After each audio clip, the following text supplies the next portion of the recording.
Hello and welcome to this presentation, which is part 2 in a series about how to do both parts of your job, how to manage sales and how to lead people. Now, if you didn't know this was a series, don't worry. There are 12 separate presentations in this series, and every one of them does stand alone. But I wanted to let you know that it's not too late. It's only part 2, and if you want to go back and pick up the first presentation in the session, you can certainly do that. It's right here on this channel. And the additional 10 ones that are coming up, they all build on each other too. So there will be a lot of content spread out throughout 2019.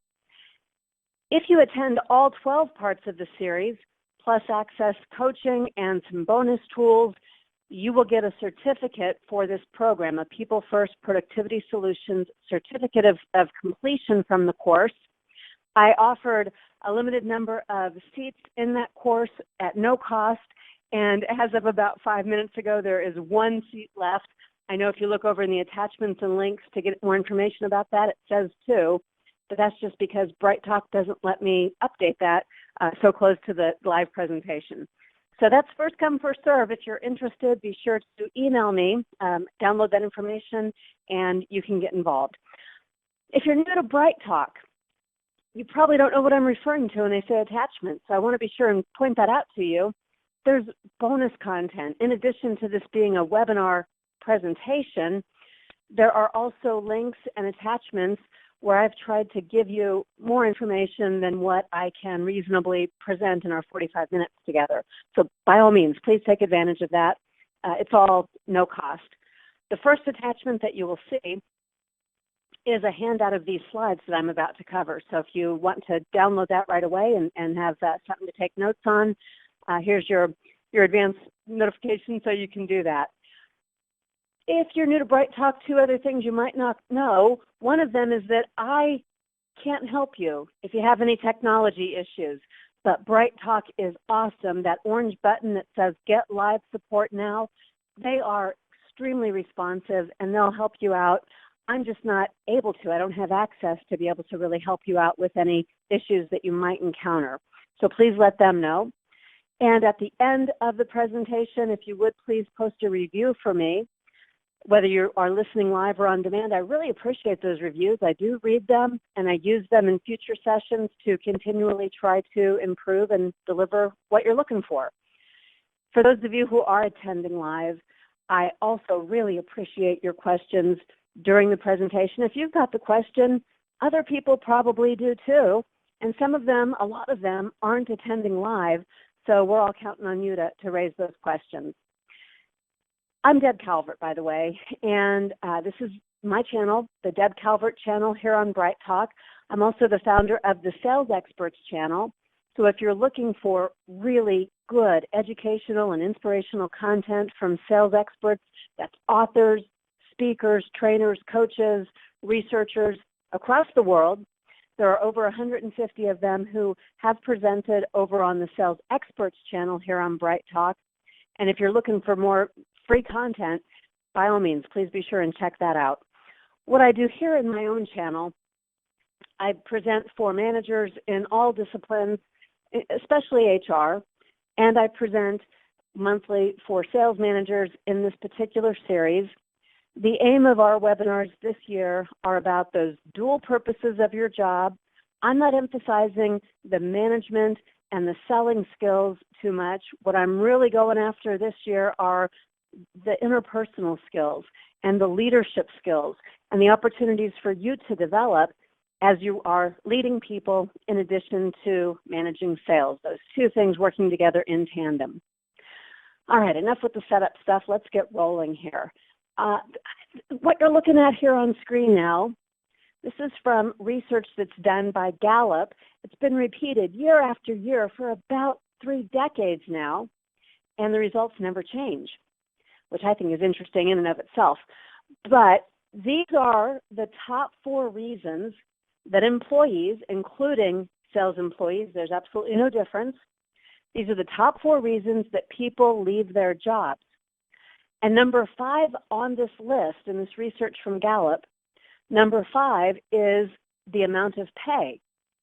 Now I know I know what you're thinking right now, and that is, yeah, but they told us they were leaving in the exit interview, or when they gave me the letter of resignation, they said they found a job that pays more money. And that's true. Gallup's research does something a little bit differently. What they do is they go and ask people who recently took a new job. They ask them a question like this. They say, what is it that caused you to go looking for a new job or to be open to the idea of a new job before you found out about the pay? And these are the top 4 reasons given, all of these being given more frequently than I needed a job that paid me more money. So, yeah, ultimately it's the amount of pay that might lure people away, but their openness is what we're looking at on screen here, their openness. So the top 4 reasons, the first one in blue there, I don't have a sense of what it takes to be successful. I don't know what my manager wants, or I don't know how to give my manager what it is that they want. Second reason, very similar to the first, and that is my manager doesn't give me clear and consistent expectations. Third most common reason, my manager hasn't shown me how I can increase my earnings potential, or my manager hasn't shown me how I can develop and take next steps in my own career path. It's not about my development.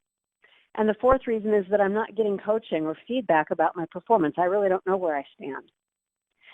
So you're going to notice something very similar between all 4 of these reasons that people give.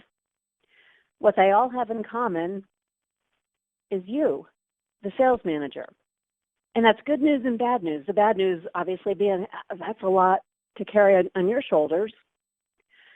But the good news is that you are in control of all 4 of these things. These are all 4 things that you could modify and you could do, and they would help you to engage and retain your valued sales employees. You'd be able to keep the ones that you want to keep more easily.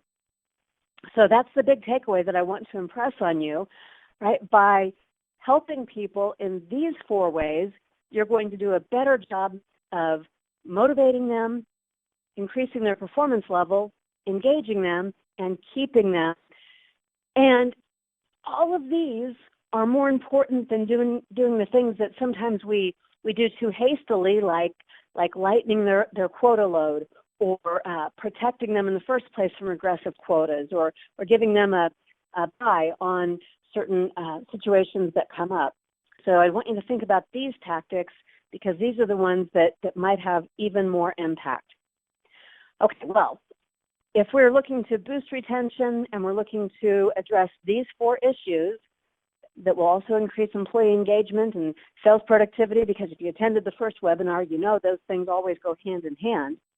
Well, the very first thing then that we have to do is set clear expectations.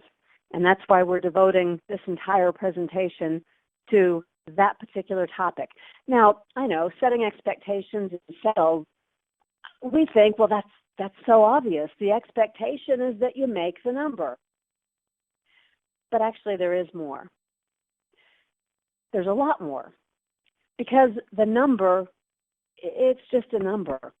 And in a lot of places, people think the number is just plucked out of thin air, or that it's something that you're doing to them to try to stretch them beyond a place where they can really make a decent commission, or that it's punitive, or that it's random, or any number of things. There are all these perceptions out there about the number. But even if your number is solid and people understand exactly where it comes from, whatever their quota is, whatever that sales achievement is, there's still more to it than just make the number. So what I've given you here are some places where you can set expectations and some additional information to include in your expectations. Obviously, it all starts with the job description. Your job description hopefully says more than we need people who will come in here and make the number. It probably includes not only those right results, but some information about the right way to get to those results. How do people go out and make the number in your organization? How do they represent your company? What is it that they have to do? Is it new business development? Is it maintenance of account relationships? Is it referrals and upsells? Your job description needs to make all of that very clear. And if you don't have this in place already, you don't have to do it alone. I hope that you'll get input from your employees, especially your established and successful employees. They ought to be involved. They know what success looks like and what it takes to get there. And that's what your expectations should be built on. Okay, so you're going to tell people what to do and how to do it, and you're going to go into even more detail. Your expectations for people include what to do, how much to do, and how to do it.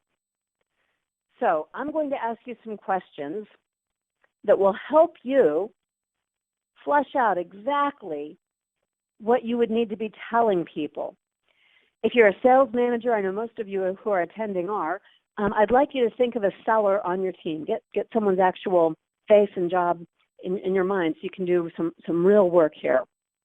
But if you are a frontline seller, we've got some of those who are attending because they hope to move into management.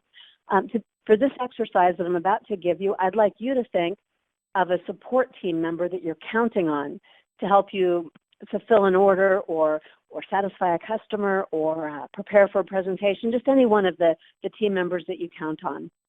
And this will work exactly the same. So step one is to think of an actual job duty, just one. Just one job duty that you rely on somebody else. You manage the work through someone else to make sure it gets done. And when you have that job duty in mind, I'm going to ask you some questions, and then I'll also walk you through an example of how someone else has answered these questions so that you can round it out. But I'm going to ask you these questions, and I'm going to pause so that you have a chance to jot down a couple of thoughts and go through this entire exercise. It's a really important one. So there are 7 questions. You've already answered the first one by now, and that is, what is that job duty that you've assigned to someone else or that you're counting on someone else to do? Here's the second question. And it might seem obvious to you, but go ahead and write it down anyway, because if you're going to convey clear and consistent job expectations, you've got to make sure this piece is included. So question number 2, why does it matter that this work gets done? What's the impact of this work? Why does it matter? Go ahead and make a note or two. Why does it matter that this work gets done? Even if it's super obvious, go ahead and write it down.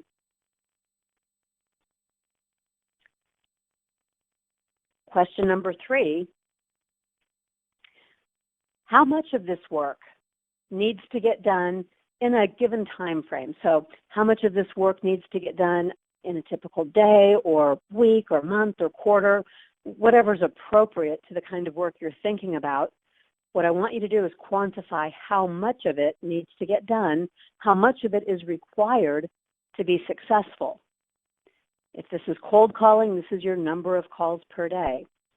If it's follow-up, it's the cadence. How often are people following up? You're assigning some sort of measurable number to it. How much of it needs to get done in a typical time frame?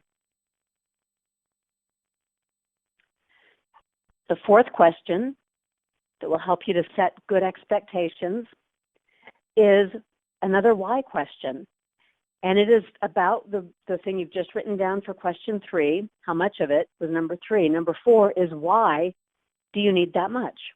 Why do you need this particular volume or quantity? You have to be able to know the rationale and explain why that number, that amount matters. Otherwise, here it is again, it just feels random, and random is always optional. Random is always me shrugging my shoulders and saying, no, why should I do that much? I need to know my why if I'm going to truly be motivated. Let me run through the first 4 so you can keep up if you haven't. Number 1, what's a job duty you've assigned to someone? Number 2, why does it matter that this work gets done? Number 3, how much of this work needs to get done in a typical day, week, month, or quarter? And number 4, why do you need that volume of work? Here's number 5. Remember, you're jotting down answers so that you've got a full picture of the job expectation. Number 5, give me some details about how you want this work to be done. This is the right way so that you've got that part of the story in addition to the right results. How do you want this work to be done? And you're just going to put a couple of bullet points down. Later, you might want to come back and build a little bit more around this to give some very crystal clear picture to someone else about how this work ought to be done. Number 6, another why question. Why is it important for the employee or your partner, why is it important that they do the work in this way that you're describing? Why does it matter that it get done that way? Last question. How much of what you just wrote down does that person know and fully understand? Whatever the gaps are, you now know what you need to do to set clearer expectations for that particular job duty. So I promised you an example, and if you're keeping up here, then you'll see the same questions. Question 1 was, what's the job duty? The other 6 questions come behind that once you know the job duty that you're talking about. And I'll give you a real example. So a salesperson was told that they had to sell 3 upgrades per month to existing customers. That was the job duty.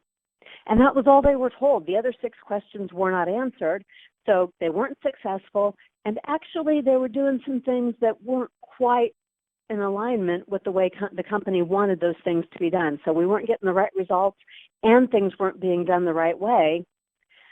But it wasn't really this sales employee's fault because they never knew. They didn't know the answers to these other 6 questions, and that clarity was lacking. So the sales manager answered the other 6 questions, and here's what came out of that. Not just sell 3 upgrades per month to existing customers, but why did it matter? Because that gave the company a competitive advantage. It secured their market position. It set them up on the offensive, and they felt that was really important to establish that dominant share and to be able to preserve it. This was a long-term strategy. It was a corporate, handed down from the very top strategy, and it mattered a lot. It was not optional in any way, but the sales team didn't even know that.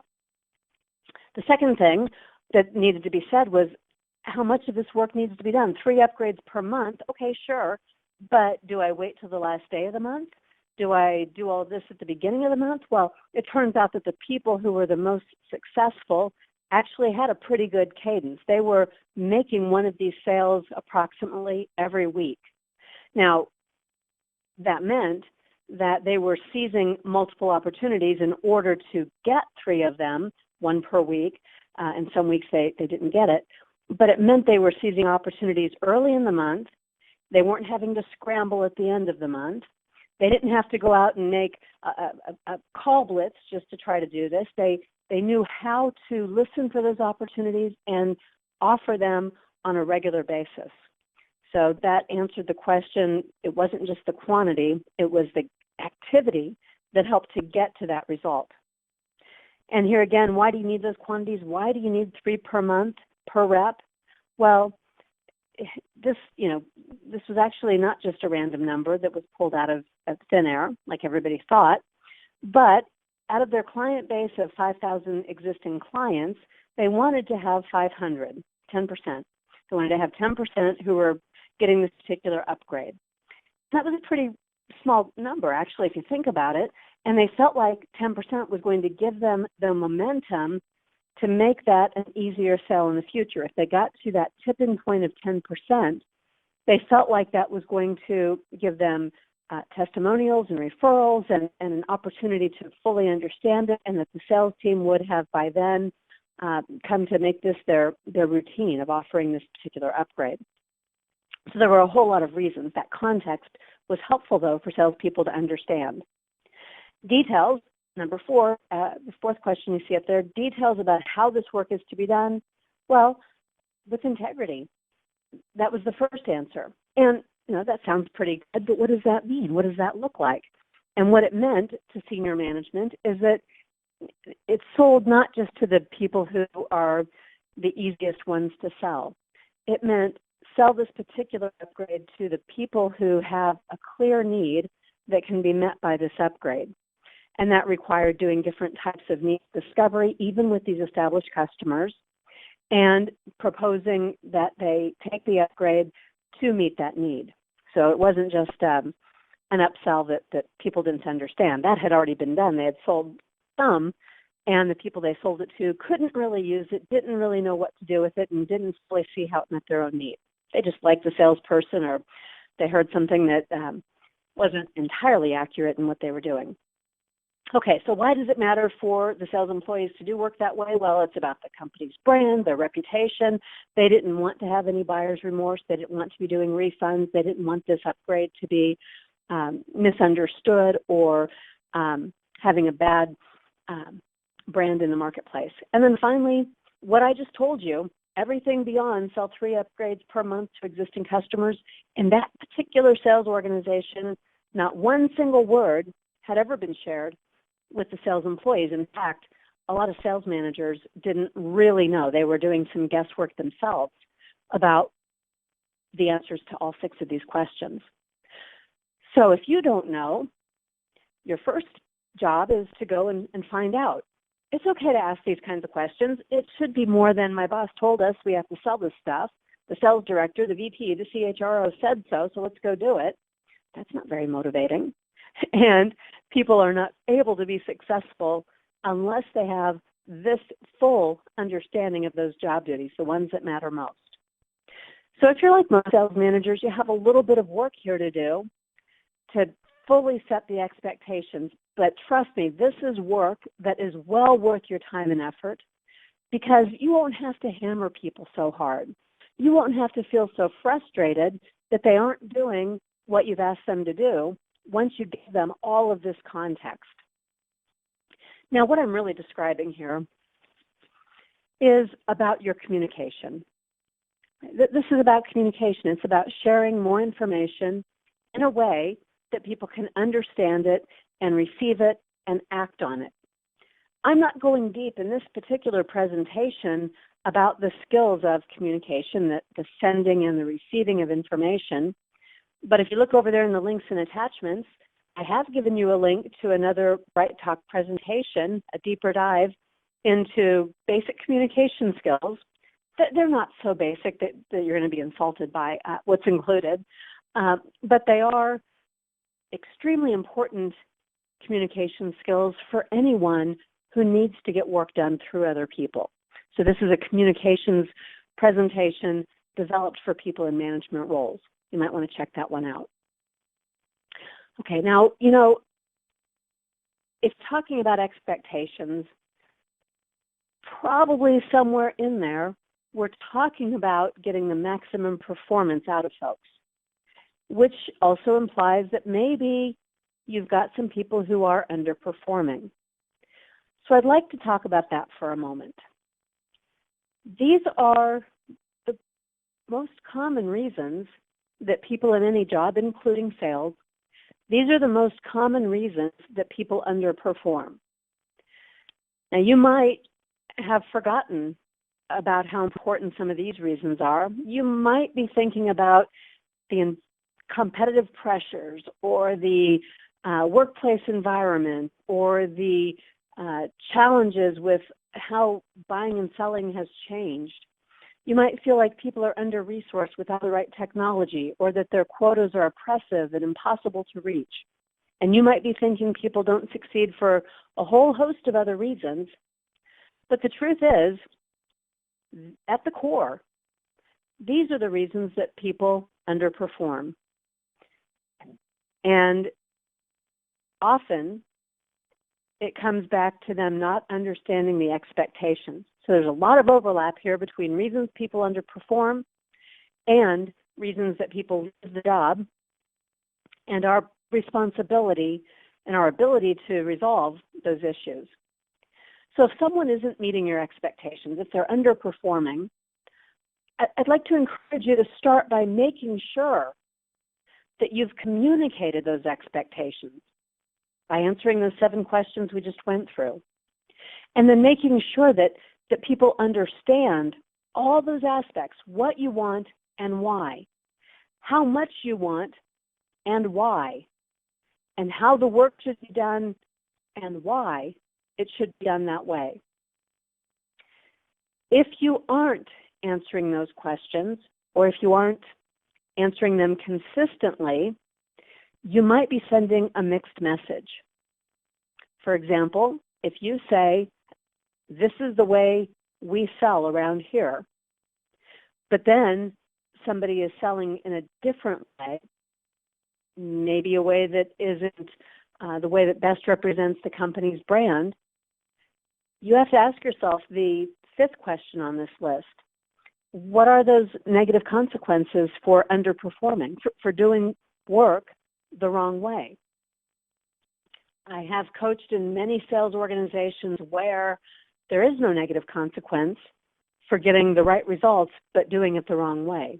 You know, the way that over-relies on a single account, a cash cow, but sets that territory and that organization up because the person in that territory isn't developing new business and isn't setting up for the day when that cash cow account either has to perform year over year or might leave altogether.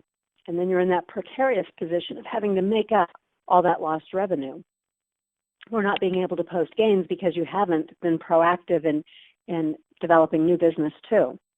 So there need to be negative consequences for not getting the right results, of course, but also for not getting those results in the right way, for setting the expectations and having a consequence if people don't meet all of your expectations. You have to also understand the other items on this list. It's a mixed message if you tell people that you have a certain expectation, but then you don't remove an obstacle that limits their performance, that makes it impossible for them to meet that expectation. And sometimes we have to have the conversations. They're a little hard. They can be humbling for us. They can be difficult for us to deliver. Don't worry, we'll talk about that more in future sessions so you feel better equipped for giving feedback. But if people are doing things differently, we have to find out why. Do they think they're doing it the right way because we haven't been clear? Do they think they're doing it a better way because, well, maybe in fact their way is better than our way? We got to take a look at that because we just want to put expectations out there for what drives success.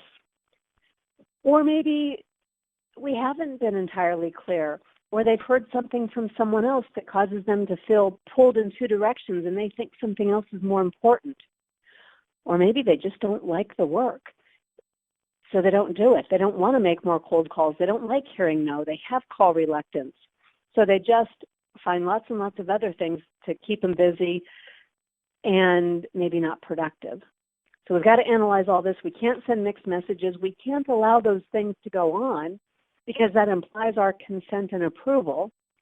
If people are not getting the right results and or they are not doing work in the right way that we've set expectations, we've got to do something to clarify.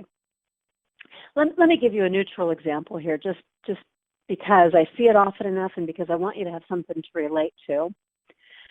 I'd like you to think about a manufacturing line and a manager walking down that line and praising the person who works the fastest and has the highest level of output, and giving that person a bonus for exceeding quota on the production line, trying to incentivize people to work faster and to try hard to increase their output.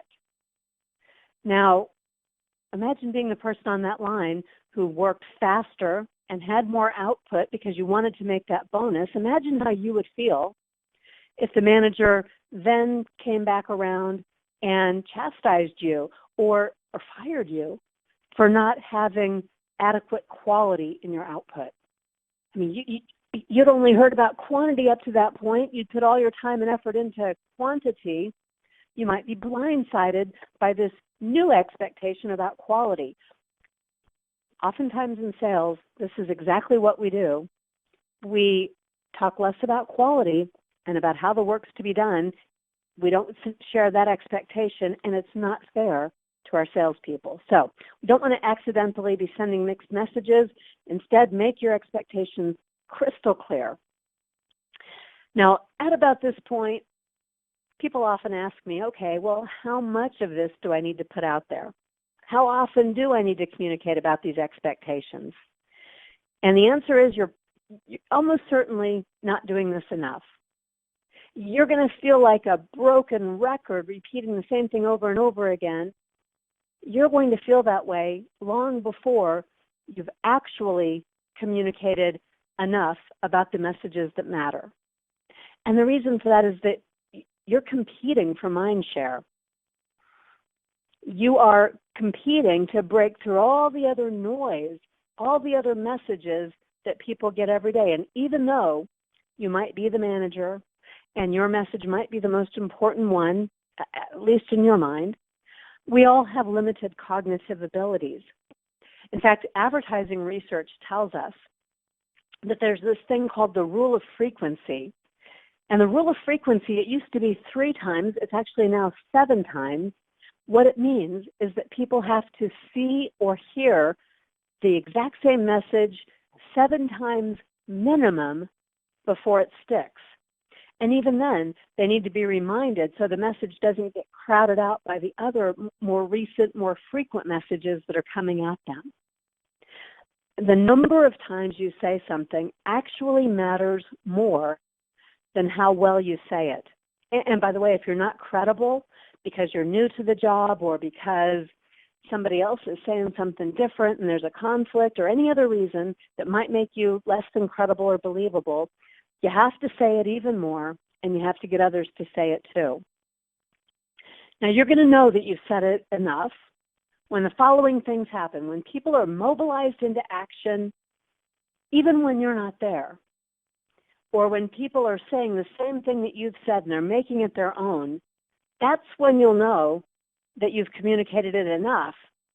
But even then, you'll still have to reinforce it and remind people of the things that are the very most important ones. Don't worry about over-communicating. You're much, much more likely to under-communicate. So if you have to take a risk one way or the other, take a risk for over-communicating on the things that are important.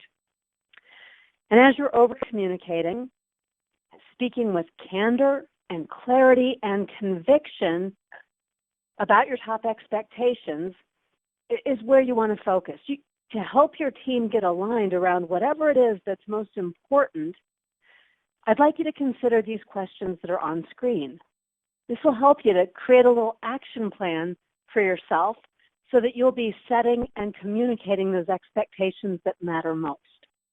And let me remind you, because some of you came in a little late here, let me remind you that the copy of the slides from this workshop, they're in a PDF document for you there in the attachments and links. I encourage you to download those so you've got these questions front and center. Okay, one more thing I want to cover here, and I do invite your questions for those who are listening live. One more thing I want to cover, though, is about the right time and the place for doing this work, about setting expectations to get the right results in the right way. And I strongly recommend a one-to-one meeting. If you're not doing that, I hope you will, preferably weekly. I'm going to give you a blueprint and some best practices about what the best sales leaders do to use a one-to-one meeting to help people understand how to develop themselves and how to meet expectations. When you have those one-to-one meetings, it's a wonderful opportunity to coach and lead people. So to do both parts of your job, to manage the sales tasks that need to get done on the left side and to lead people. Most supervisors, when I observe them, are using one-to-one meetings to manage the day-to-day work. That's more of the work that you see on the left side. And it matters, but it doesn't stand alone. Not for you to do both parts of your job, to manage sales and to lead people. So when you download these slides and you come back to them, I'd like to invite you to use this as a self-assessment, to contrast what you see in each row, left and right, to see how often you are managing tasks and how often you're leading people, and then to stretch yourself to do more of the work on the right-hand side. I say that just because most people, if they're looking for a balance, it's more often to do more of what's in the right-hand column. And then situationally, to have the choice to not just default to managing the tasks and to managing sales, but to do more of the work that helps you to also lead people. The one-to-one meeting is the perfect forum for doing all of that. Now, I ask people when I do these presentations with live groups, for example, in person, I ask people to raise their hand and to tell me what is the point of a one-to-one meeting. And I get these 4 answers most often: that it's a mini performance review, that it's to go over the list of tasks, that it's to do check-ins on projects and progress. So in the sales management sphere, this would be about, hey, where are you month to date? What are the calls that you're still planning to make? How far along are we in the sales process with these target accounts? It's those kinds of things that most often get talked about in one-to-one meetings. And then the 4th thing that I hear far less often is that this is the meeting where I'm trying to figure out what people need, to encourage the sales team, to one-to-one be able to figure out what I have to do to enable them to be successful. And all 4 of those reasons, of course, all of those things matter, but only one of them is focused on people development. And that might be a big missed opportunity for you.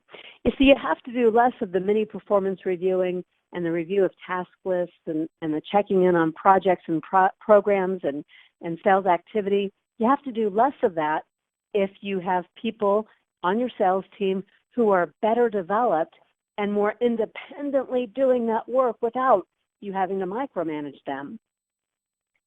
And by the way, if we're looking to retain people, thinking about those 4 reasons people leave that I mentioned earlier, if you're looking to retain and engage team members, then your one-to-one meetings ought to also be checking in on their understanding of your expectations and how they can continually progress to meet their numbers and to develop themselves for their own career purposes. And flashback to our first webinar in this series, if you're looking to engage people, and I hope you are, you also want to build emotional commitments. That means making sure that their development and job satisfaction needs are being met. Okay, so one-to-one meetings, having all of those purposes, I would say that this is a better way to use the one-to-one meeting. And if you don't hold one-to-one meetings, or if you only use them to check in on progress towards the sales goal, this is what you might be missing. Your one-to-one meeting can be a very powerful opportunity to increase employee engagement, to give quality feedback, which we'll talk about in a future webinar, to set expectations using the 7 aspects of setting expectations that we talked about today, and then to delegate. That means to continually increase the capacity of members of your team and to coach them. And I'm talking about not mentoring, something different from coaching, something that's included in this series, so I hope you'll come back for that one too. But to be delegating and coaching with the express purpose of always developing people. That's what the better purposes of your one-to-one meetings might be. Okay, so where do you do this? Well, there's a way to do it, and there's a setting to do it so that you're more successful and so it's not too much work for you. I see sales managers spending a whole lot of time preparing for each and every one-to-one meeting, and so I'd like to encourage you to flip that. You know what you're looking for in these meetings. Maybe you're looking for an update on target accounts, and you're looking for an update month to date on revenue production. So just tell folks that you want them to come in prepared to discuss those things. Give them the list of data that you'd like them to bring into the meeting. Make them do the work of looking at their reports and knowing where they stand at this point in the month. You want them to do that work because you need them to do that work. They need to be continually looking at the numbers and always knowing where they stand. So you condition them to do that by having them be the ones, not you, doing the work to prepare to update you. Set a time for the meeting. It ought to be a regular time. If I'm your employee in sales and we have a one-to-one, it ought to be the second and the fourth Monday at 9 a.m. or whatever the right cadence is for you, but make it a regular and recurring meeting and then honor that time. Don't forget that anybody views the meeting with their manager as one of the most important meetings in their week. So you want to honor that time to let them know that it's important to you too. Try to make as few distractions as possible. Turn off your phone. Don't look at your computer if it's popping up new emails. Don't keep your door open. These meetings are important ones. Make sure that you signal that. Take the whole power play thing out of the meeting. Just come around a round table or go someplace neutral so that it's not you sitting across the desk in a position of authority. Don't let all the operational things, the things that are happening in the moment, don't let those steal the time away from focusing instead on the development, the feedback, and the expectations that are most important. And then because you've let people set up and prepare for this meeting, let them do most of the talking. You'll ask questions, good, open-ended questions, instead of telling them what to do, instead of using this meeting to do the very same things you do in your group meetings. Instead, make it about that individual and make sure that you're asking questions where you facilitate some self-discovery and you get them to tell you what's going on. You want them to be good at critical thinking in that way. Now, let me give you a couple of sample questions that you might consider using. Maybe you would say things like, what progress have you made on your goal to devote more time to requesting referrals? That's different than saying, have you gotten more referrals? These are open-ended questions to get people thinking and talking. Maybe you would ask a question like, what are some alternatives for overcoming that challenge and reaching your goal? You'd ask that question instead of giving the answer, well, here's what you need to do. Because, of course, you already know, and you could do that. You could tell people what to do. But instead, you're looking to develop them. You don't want them so reliant on you that they have to come to you for every single answer. Find out instead what they already know. Get them to brainstorm their own solutions. Use your one-to-one meeting to develop those critical thinking skills and that ability for them to work autonomously. And make sure they understand you're not the only resource. So maybe you would say things like, well, who might have some knowledge or experience that they could share with you about this? Get people good at going elsewhere for answers. Here's that blueprint I mentioned. There's an infographic that you can download because I won't be able to spend a lot of time here. But this is a proportion of how much time to spend. This happens to be a 45-minute meeting. If yours is 30 minutes or if it's an hour, just think about using allocating the time in a similar proportion. But what I want you to notice here for this 45-minute meeting is that only 10 out of those 45 minutes is spent looking backwards. Because there's nothing we can do about the past. It's already happened. It's not changeable. We just want to extract the learning that comes out of that. So it's a progress check with a forward look on feedback and on coaching and about what do they need to get the work done and what's their action plan for making it happen. You don't tell them, you ask them because they need to get good at doing this on their own. But 35 out of these 45 minutes is spent on looking forward, not looking backward. Okay, so setting expectations, it matters a lot. And there might be some things here, I hope there are, some things you haven't thought about that you can do differently. I invite you to send me your questions. I hope that if you are interested in the certification program that you have already emailed me and that you're going to claim that one spot that's left. It has bonus tools and it has some one-to-one coaching so that we can work individually together. It's not too late to get started. If you missed the first webinar, this is only the second in the series. There will be 12 of them in total. But if you're looking for something that's more accelerated, you'd like to have all the answers today, well, I gave you an attachment for that option too. That's the Workplace Conversations program. It's an e-learning program, and there's a link so that you can go over there and get that program if you prefer it. When we get together next month, we're going to be talking about how to give people feedback. So you've set the expectations. The next logical step is to give feedback about how they are or are not meeting your expectations. I think I handled all the questions that came up as we went here, and the clock says we're needing to wrap this up. So thank you again for joining me. I'm Deb Calvert, and I look forward to your reviews and your suggestions and to your individual contact if there's anything else we need to be talking about here. Thank you.